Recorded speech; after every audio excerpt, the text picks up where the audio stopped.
अरे भाग्यवान, मेरे जूते कहाँ रखे हैं? मुझे बाहर जाने में देर हो रही है। तभी मालती कमरे में आती है। ये रहे आपकी जूते। मैं इन्हें साफ करने के लिए ले गई थी। अरे वाह, तुम कितनी समझदार हो। मेरे बिना कुछ कहे ही सारे काम कर देती हो। तभी मालती झिझकते हुए रमेश से कहती है, सुनिए जी, आपसे एक बात कहूँ, बुरा तो नहीं मानेंगे ना? अरे नहीं नहीं, बेफिक्र होकर कहो। शादी से पहले मैं अपने मायके में नौकरी करती थी। मैं चाहती हूँ कि अब मैं फिर से नौकरी करना शुरू कर दूं। वैसे भी सारा दिन घर में बोर हो जाती हूँ। देखो मालती, तुम्हारे नौकरी करने से मुझे कोई ऐतराज नहीं है, लेकिन तुम्हें एक बात बता दूं, हमारे खानदान में आज तक कभी किसी औरत ने नौकरी नहीं की। फिर भी एक बार तुम माँ से पूछ कर देखो, अगर वो तुम्हें नौकरी करने की इजाजत दे देती है तो अच्छी बात है। रमेश वहाँ से चला जाता है। फिर उसी शाम मालती अपनी सास के पैर दबा रही होती है। तभी उसकी सास मालती से कहती है, अरे क्या बात है बहू, आज तो ठीक तरह से मेरे पैर नहीं दबा रही। किसी ख्याल में खोई पड़ी है क्या? मैं भी तो जानूं आखिर बात क्या है। अब दरअसल वो माँ जी। अरे हाँ हाँ बोलो, इतना सोच क्यों रही हो? माँ जी, अगर आप बुरा न माने तो मैं नौकरी करना चाहती हूँ। घर के काम करने के बाद मेरे पास काफी वक्त बच जाता है। मालती की ये बात सुनकर उसकी सास गुस्से में कहती है, अरे बहू, तेरी तबीयत तो ठीक है ना? आज ये कैसी बहकी बातें कर रही है? भला हमारे खानदान में आज तक कभी किसी औरत ने नौकरी की है जो तू नौकरी करने की बात कर रही है, हैं? अरे बहू, तू क्या रिश्तेदारी में हमारी नाक कटाना चाहती है? जितना जल्दी हो सके अपने दिमाग से नौकरी का भूत उतार दे, और अब जा, जल्दी से रसोई में जा, खाना बनाने का वक्त हो रहा है। मालती मन मार कर खाना पकाने के लिए रसोई घर में चली जाती है। अगले दिन, नमस्ते माँ जी, कैसी हैं आप? अरे आओ आओ दिवाकर बेटा, बैठो, मैं तुम्हारे लिए चाय मंगाती हूँ। बहू, जरा एक कप चाय तो लेती आना। फिर दिवाकर एक फाइल खोलकर मालती की सास के सामने रख देता है। ये देखिए माँ जी, ये है पिछले महीने का हिसाब और ये रहे मुनाफे के रुपए। एक बार हिसाब देख लीजिए और इन कागजों पर अपने दस्तखत कर दीजिए। अरे दिवाकर बेटा, मैंने भला आज तक कभी तेरा हिसाब देखा है जो अब देखूंगी? ला बता, कहाँ दस्तखत करूं? तभी मालती चाय लेकर वहाँ आ जाती है और अपनी सास को बिना कागजातों को पढ़े इस तरह लापरवाही से दस्तखत करते हुए देखकर हैरान रह जाती है। अच्छा माली, अब मैं चलता हूँ, फैक्ट्री में बहुत काम है। फिर दिवाकर वहाँ से चला जाता है। कुछ दिनों बाद मालती बाजार में कुछ सामान खरीद रही होती है। तभी एक बूढ़ा आदमी उसे आवाज देता है, अरे मालती बेटी, कैसी हो? मुझे पहचाना? मैं तुम्हारी कंपनी में मुनीम का काम करता हूँ। हाँ चाचा जी, मैं आपको बिल्कुल पहचानती हूँ। कहिए, कैसे हैं आप? मैं तो ठीक हूँ। कंपनी में कुछ भी ठीक नहीं चल रहा, यहाँ तक कि हमें ठीक वक्त पर तनख्वाह भी नहीं मिलती। ये आप क्या कह रहे हैं? अब क्या बताऊँ, आप लोग तो कभी हिसाब किताब देखने दफ्तर आते नहीं। मेरी मानो तो एक बार आप लोग दफ्तर आकर सारा हिसाब किताब देख लो, आपको असलियत पता चल जाएगी। अच्छा बेटी, अब मैं चलता हूँ, देर हो रही है। फिर वो बूढ़ा वहाँ से चला जाता है। वहीं दूसरी तरफ मालती घर पहुंचकर अपनी सास को सारी बात बताती है।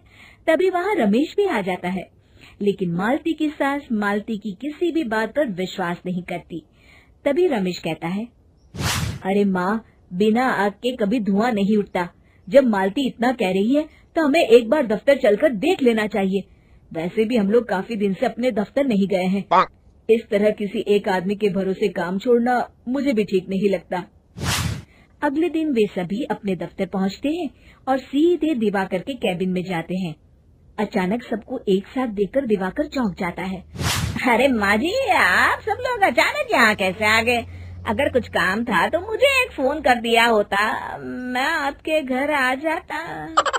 तभी मालती की सास कहती है, अरे दिवाकर बेटा, आज मैं हिसाब देखने दफ्तर आई हूँ, जरा मुझे पिछले 6 महीनों का हिसाब दिखाना तो बेटा।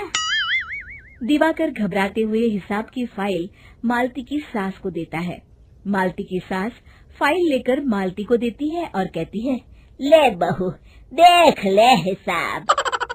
मालती फाइल को बड़े गौर से देखती है और अगले ही पल उसे सारी गड़बड़ी समझ में आ जाती है। वो अपनी सास से कहती है, माँ जी, मुनीम चाचा बिल्कुल सही कह रहे थे। हमारी कंपनी में पिछले 6 महीनों में जितना मुनाफा हुआ है, हमें उसका आधा पैसा भी नहीं मिला। यूँ समझ लीजिए कि 1 रुपये में सिर्फ चवन्नी ही हमारे हाथों में आई है। मालती की बातें सुनकर मालती की सास गुस्से से दिवाकर को पूछती है, क्यों दिवाकर, मेरी बहू जो कह रही है वो सच है? दिवाकर समझ जाता है आज उसका भांडा फूट चुका है। वो गिड़गिड़ाते हुए कहता है, मुझे माफ कर दीजिए माँ जी, मैं पैसों के लालच में अंधा हो गया था। अरे वाह दिवाकर, तू तो एक नंबर का चोर निकला। इतने दिनों से मैं तुझ पर आंख बंद करके भरोसा करती रही और तू मुझे ही चुना लगाता रहा। अभी के अभी निकल यहाँ से और दोबारा अपनी शक्ल मत दिखाना। दिवाकर वहाँ से भाग जाता है। मालती की सास मालती को शाबाशी देते हुए कहती है, बहू, आज मैं समझ गई कि पढ़ाई लिखाई हमारी जिंदगी में कितनी जरूरी है। मैं बहुत किस्मत वाली हूँ जो मुझे तुझ जैसी बहू मिली है। शिक्षा, पढ़ाई लिखाई का इस्तेमाल सही जगह करके हम दुनिया में बहुत कुछ बदल सकते हैं। अरे भाग्यवान, मेरे जूते कहाँ रखे हैं? मुझे बाहर जाने में देर हो रही है। तभी मालती कमरे में आती है। ये रहे आपकी जूते, मैं इन्हें साफ करने के लिए ले गई थी। अरे वाह, तुम कितनी समझदार हो, मेरे बिना कुछ कहे ही सारे काम कर देती हो। तभी मालती झिझकते हुए रमेश से कहती है, सुनिए जी, आपसे एक बात कहूँ, बुरा तो नहीं मानेंगे ना?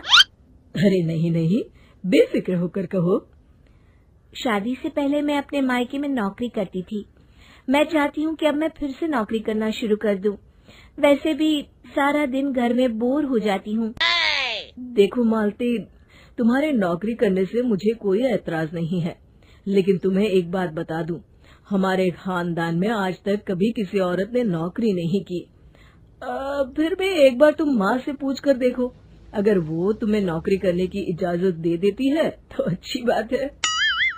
रमेश वहाँ से चला जाता है। फिर उसी शाम मालती अपनी सास के पैर दबा रही होती है। तभी उसकी सास मालती से कहती है, अरे क्या बात है बहू, आज तो ठीक तरह से मेरे पैर नहीं दबा रही। किसी ख्याल में खोई पड़ी है क्या? मैं भी तो जानूं आखिर बात क्या है। दरअसल वो माँ जी। अरे हाँ हाँ बोलो, इतना सोच क्यों रही हो? माँ जी, अगर आप बुरा न माने तो मैं नौकरी करना चाहती हूँ। घर के काम करने के बाद मेरे पास काफी वक्त बच जाता है। मालती की ये बात सुनकर उसकी सास गुस्से में कहती है, अरे बहू, तेरी तबीयत तो ठीक है ना? आज ये कैसी बहकी बातें कर रही है? भला हमारे खानदान में आज तक कभी किसी औरत ने नौकरी की है जो तू नौकरी करने की बात कर रही है? हैं? अरे बहू, तू क्या रिश्तेदारी में हमारी नाक कटाना चाहती है? जितना जल्दी हो सके अपने दिमाग से नौकरी का भूत उतार दे और अब जा, जल्दी से रसोई में जा, खाना बनाने का वक्त हो रहा है। मालती मन मार कर खाना पकाने के लिए रसोई घर में चली जाती है। अगले दिन, नमस्ते माँ जी, कैसी हैं आप? अरे आओ आओ दिवाकर बेटा, बैठो, मैं तुम्हारे लिए चाय मंगाती हूँ। बहू, जरा एक कप चाय तो लेती आना। फिर दिवाकर एक फाइल खोलकर मालती की सास के सामने रख देता है। ये देखिए माँ जी, ये है पिछले महीने का हिसाब और ये रहे मुनाफे के रुपए। एक बार हिसाब देख लीजिए और इन कागजों पर अपने दस्तखत कर दीजिए। अरे दिवाकर बेटा, मैंने भला आज तक कभी तेरा हिसाब देखा है जो अब देखूंगी। ला बता, कहाँ दस्तखत करूं? तभी मालती चाय लेकर वहाँ आ जाती है और अपनी सास को बिना कागजातों को पढ़े इस तरह लापरवाही से दस्तखत करते हुए देखकर हैरान रह जाती है। अच्छा माँ जी, अब मैं चलता हूँ, फैक्ट्री में बहुत काम है। फिर दिवाकर वहाँ से चला जाता है। कुछ दिनों बाद मालती बाजार में कुछ सामान खरीद रही होती है। तभी एक बूढ़ा आदमी उसे आवाज देता है। अरे मालती बेटी, कैसी हो? मुझे पहचाना? मैं तुम्हारी कंपनी में मुनीम का काम करता हूँ। हाँ चाचा जी, मैं आपको बिल्कुल पहचानती हूँ। कहिए, कैसे हैं आप? मैं तो ठीक हूँ। कंपनी में कुछ भी ठीक नहीं चल रहा, यहाँ तक कि हमें ठीक वक्त पर तनख्वाह भी नहीं मिलती। ये आप क्या कह रहे हैं? अब क्या बताऊँ, आप लोग तो कभी हिसाब किताब देखने दफ्तर आते नहीं। मेरी मानो तो एक बार आप लोग दफ्तर आकर सारा हिसाब किताब देख लो, आपको असलियत पता चल जाएगी। अच्छा बेटी, अब मैं चलता हूँ, देर हो रही है। फिर वो बूढ़ा वहाँ से चला जाता है। वहीं दूसरी तरफ मालती घर पहुंचकर अपनी सास को सारी बात बताती है। तभी वहाँ रमेश भी आ जाता है, लेकिन मालती की सास मालती की किसी भी बात पर विश्वास नहीं करती। तभी रमेश कहता है, अरे माँ, बिना आग के कभी धुआं नहीं उठता। जब मालती इतना कह रही है तो हमें एक बार दफ्तर चलकर देख लेना चाहिए। वैसे भी हम लोग काफी दिन से अपने दफ्तर नहीं गए हैं। इस तरह किसी एक आदमी के भरोसे काम छोड़ना मुझे भी ठीक नहीं लगता। अगले दिन वे सभी अपने दफ्तर पहुंचते हैं और सीधे दिवाकर के कैबिन में जाते हैं। अचानक सबको एक साथ देखकर दिवाकर चौंक जाता है। अरे माँ जी, आप सब लोग अचानक यहाँ कैसे आ गए? अगर कुछ काम था तो मुझे एक फोन कर दिया होता, मैं आपके घर आ जाता। तभी मालती की सास कहती है, अरे दिवाकर बेटा, आज मैं हिसाब देखने दफ्तर आई हूँ, जरा मुझे पिछले 6 महीनों का हिसाब दिखाना तो बेटा। दिवाकर घबराते हुए हिसाब की फाइल मालती की सास को देता है। मालती की सास फाइल लेकर मालती को देती है और कहती है, ले बहू, देख ले हिसाब। मालती फाइल को बड़े गौर से देखती है और अगले ही पल उसे सारी गड़बड़ी समझ में आ जाती है। वो अपनी सास से कहती है, माँ जी, मुनीम चाचा बिल्कुल सही कह रहे थे। हमारी कंपनी में पिछले 6 महीनों में जितना मुनाफा हुआ है, हमें उसका आधा पैसा भी नहीं मिला।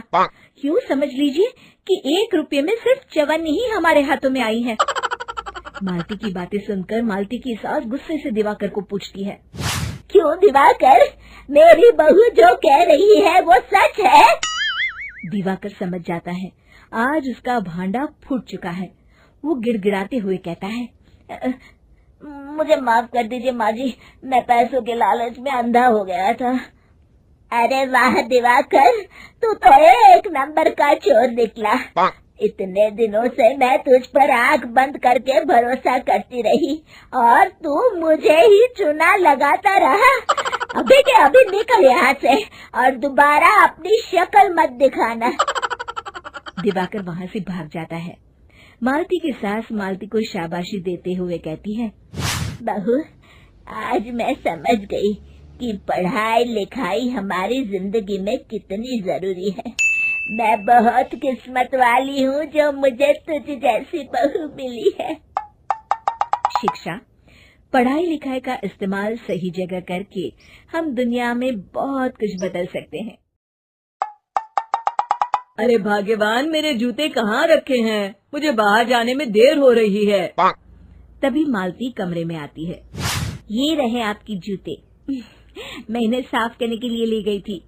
अरे वाह, तुम कितनी समझदार हो, मेरे बिना कुछ कहे ही सारे काम कर देती हो। तभी मालती झिझकते हुए रमेश से कहती है, सुनिए जी, आपसे एक बात कहूँ, बुरा तो नहीं मानेंगे ना? अरे नहीं नहीं, बेफिक्र होकर कहो। शादी से पहले मैं अपने मायके में नौकरी करती थी। मैं चाहती हूँ कि अब मैं फिर से नौकरी करना शुरू कर दूं। वैसे भी सारा दिन घर में बोर हो जाती हूँ। देखो मालती, तुम्हारे नौकरी करने से मुझे कोई ऐतराज नहीं है, लेकिन तुम्हें एक बात बता दूं, हमारे खानदान में आज तक कभी किसी औरत ने नौकरी नहीं की। फिर भी एक बार तुम माँ से पूछ कर देखो, अगर वो तुम्हें नौकरी करने की इजाजत दे देती है तो अच्छी बात है। रमेश वहाँ से चला जाता है। फिर उसी शाम मालती अपनी सास के पैर दबा रही होती है। तभी उसकी सास मालती से कहती है, अरे क्या बात है बहू, आज तो ठीक तरह से मेरे पैर नहीं दबा रही। किसी ख्याल में खोई पड़ी है क्या? मैं भी तो जानूं आखिर बात क्या है। अब दरअसल वो माँ जी। अरे हाँ हाँ बोलो, इतना सोच क्यों रही हो? माँ जी, अगर आप बुरा न माने तो मैं नौकरी करना चाहती हूँ। घर के काम करने के बाद मेरे पास काफी वक्त बच जाता है। मालती की ये बात सुनकर उसकी सास गुस्से में कहती है, अरे बहू, तेरी तबीयत तो ठीक है ना? आज ये कैसी बहकी बातें कर रही है? भला हमारे खानदान में आज तक कभी किसी औरत ने नौकरी की है जो तू नौकरी करने की बात कर रही है, हैं? अरे बहू, तू क्या रिश्तेदारी में हमारी नाक कटाना चाहती है? जितना जल्दी हो सके अपने दिमाग से नौकरी का भूत उतार दे, और अब जा, जल्दी से रसोई में जा, खाना बनाने का वक्त हो रहा है। मालती मन मार कर खाना पकाने के लिए रसोई घर में चली जाती है। अगले दिन। नमस्ते माँ जी, कैसी हैं आप? अरे आओ आओ दिवाकर बेटा, बैठो, मैं तुम्हारे लिए चाय मंगाती हूँ। बहू, जरा एक कप चाय तो लेती आना। फिर दिवाकर एक फाइल खोलकर मालती की सास के सामने रख देता है। ये देखिए माँ जी, ये है पिछले महीने का हिसाब और ये रहे मुनाफे के रुपए। एक बार हिसाब देख लीजिए और इन कागजों पर अपने दस्तखत कर दीजिए। अरे दिवाकर बेटा, मैंने भला आज तक कभी तेरा हिसाब देखा है जो अब देखूंगी? ला बता, कहाँ दस्तखत करूं? तभी मालती चाय लेकर वहाँ आ जाती है और अपनी सास को बिना कागजातों को पढ़े इस तरह लापरवाही से दस्तखत करते हुए देखकर हैरान रह जाती है। अच्छा माँ जी, अब मैं चलता हूँ, फैक्ट्री में बहुत काम है। फिर दिवाकर वहाँ से चला जाता है। कुछ दिनों बाद मालती बाजार में कुछ सामान खरीद रही होती है। तभी एक बूढ़ा आदमी उसे आवाज देता है, अरे मालती बेटी, कैसी हो? मुझे पहचाना? मैं तुम्हारी कंपनी में मुनीम का काम करता हूँ। हाँ चाचा जी, मैं आपको बिल्कुल पहचानती हूँ। कहिए, कैसे हैं आप? मैं तो ठीक हूँ। कंपनी में कुछ भी ठीक नहीं चल रहा, यहाँ तक कि हमें ठीक वक्त पर तनख्वाह भी नहीं मिलती। ये आप क्या कह रहे हैं? अब क्या बताऊँ, आप लोग तो कभी हिसाब किताब देखने दफ्तर आते नहीं।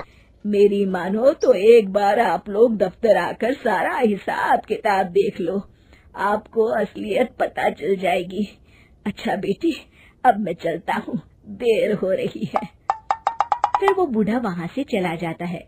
वहीं दूसरी तरफ मालती घर पहुंचकर अपनी सास को सारी बात बताती है। तभी वहाँ रमेश भी आ जाता है, लेकिन मालती की सास मालती की किसी भी बात पर विश्वास नहीं करती।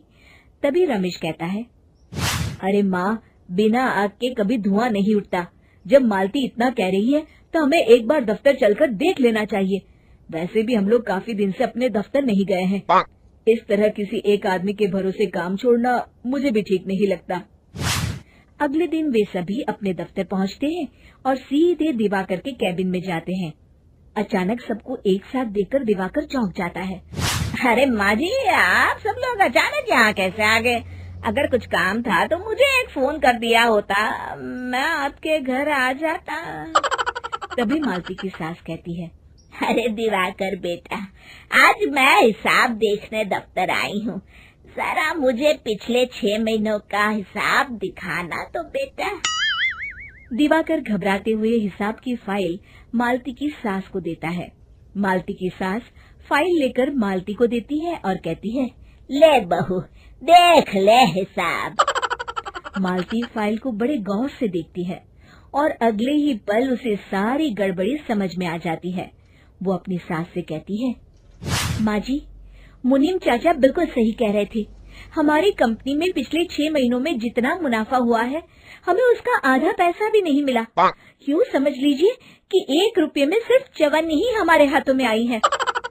मालती की बातें सुनकर मालती की सास गुस्से से दिवाकर को पूछती है, क्यों दिवाकर, मेरी बहू जो कह रही है वो सच है? दिवाकर समझ जाता है आज उसका भांडा फूट चुका है।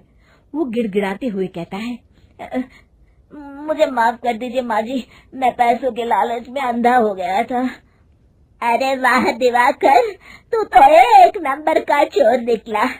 इतने दिनों से मैं तुझ पर आंख बंद करके भरोसा करती रही और तू मुझे ही चुना लगाता रहा। अभी के अभी निकल यहाँ से और दोबारा अपनी शक्ल मत दिखाना। दिवाकर वहाँ से भाग जाता है। मालती की सास मालती को शाबाशी देते हुए कहती है, बहू, आज मैं समझ गई कि पढ़ाई लिखाई हमारी जिंदगी में कितनी जरूरी है। मैं बहुत किस्मत वाली हूँ जो मुझे तुझ जैसी बहू मिली है। शिक्षा, पढ़ाई लिखाई का इस्तेमाल सही जगह करके हम दुनिया में बहुत कुछ बदल सकते हैं। अरे भाग्यवान, मेरे जूते कहाँ रखे हैं? मुझे बाहर जाने में देर हो रही है। तभी मालती कमरे में आती है। ये रहे आपकी जूते, मैं इन्हें साफ करने के लिए ले गई थी। अरे वाह, तुम कितनी समझदार हो, मेरे बिना कुछ कहे ही सारे काम कर देती हो। तभी मालती झिझकते हुए रमेश से कहती है, सुनिए जी, आपसे एक बात कहूँ, बुरा तो नहीं मानेंगे ना? अरे नहीं नहीं, बेफिक्र होकर कहो। शादी से पहले मैं अपने मायके में नौकरी करती थी। मैं चाहती हूँ कि अब मैं फिर से नौकरी करना शुरू कर दूं। वैसे भी सारा दिन घर में बोर हो जाती हूँ। देखो मालती, तुम्हारे नौकरी करने से मुझे कोई एतराज नहीं है, लेकिन तुम्हें एक बात बता दूं, हमारे खानदान में आज तक कभी किसी औरत ने नौकरी नहीं की। फिर भी एक बार तुम माँ से पूछ कर देखो, अगर वो तुम्हें नौकरी करने की इजाजत दे देती है तो अच्छी बात है। रमेश वहाँ से चला जाता है। फिर उसी शाम मालती अपनी सास के पैर दबा रही होती है। तभी उसकी सास मालती से कहती है, अरे क्या बात है बहू, आज तो ठीक तरह से मेरे पैर नहीं दबा रही। किसी ख्याल में खोई पड़ी है क्या? मैं भी तो जानूं आखिर बात क्या है।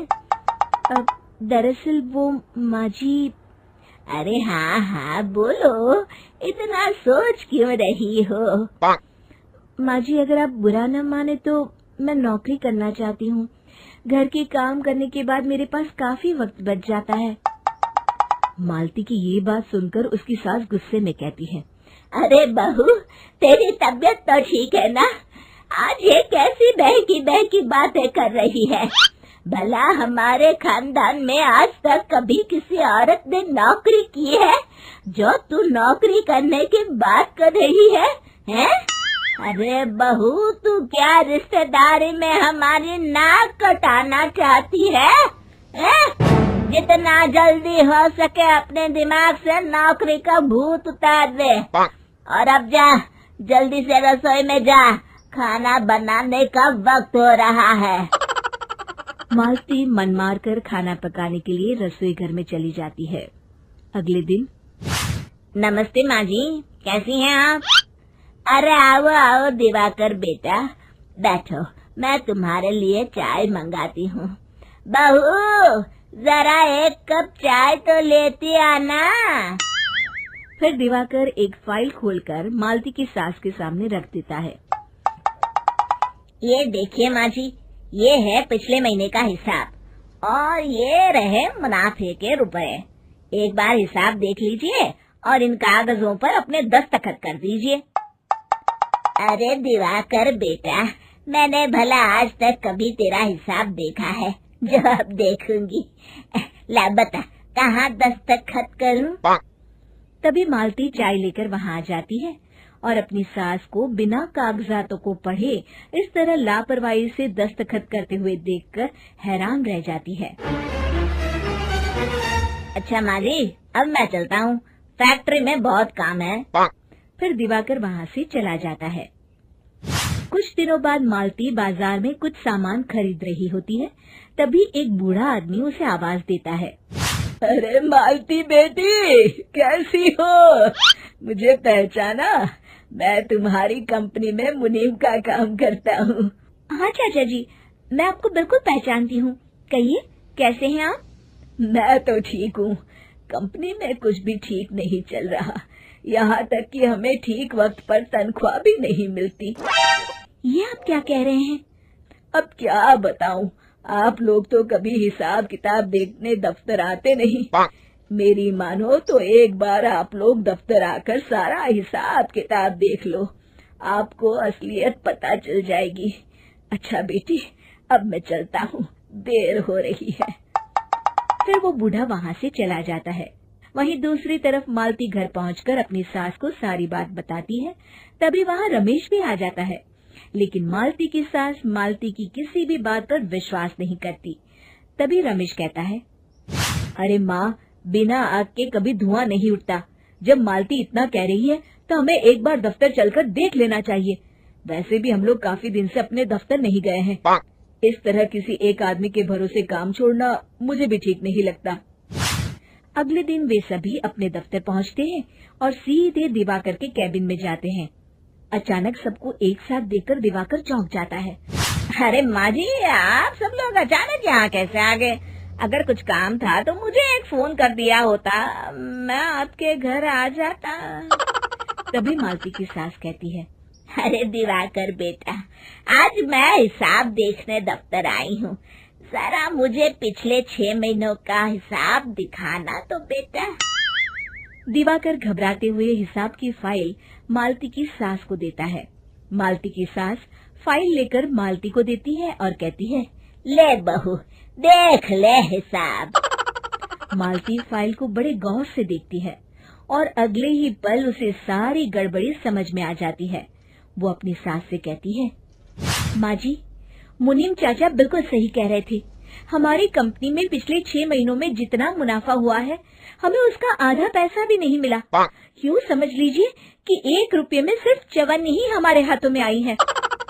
मालती की बातें सुनकर मालती की सास गुस्से से दिवाकर को पूछती है, क्यों दिवाकर, मेरी बहू जो कह रही है वो सच है? दिवाकर समझ जाता है आज उसका भांडा फूट चुका है। वो गिड़गिड़ाते हुए कहता है, मुझे माफ कर दीजिए माँ जी, मैं पैसों के लालच में अंधा हो गया था। अरे वाह दिवाकर, तू तो 1 नंबर का चोर निकला। इतने दिनों से मैं तुझ पर आंख बंद करके भरोसा करती रही और तू मुझे ही चुना लगाता रहा। अभी के अभी निकल यहाँ से और दोबारा अपनी शक्ल मत दिखाना। दिवाकर वहाँ से भाग जाता है। मालती की सास मालती को शाबाशी देते हुए कहती है, बहू, आज मैं समझ गई कि पढ़ाई लिखाई हमारी जिंदगी में कितनी जरूरी है।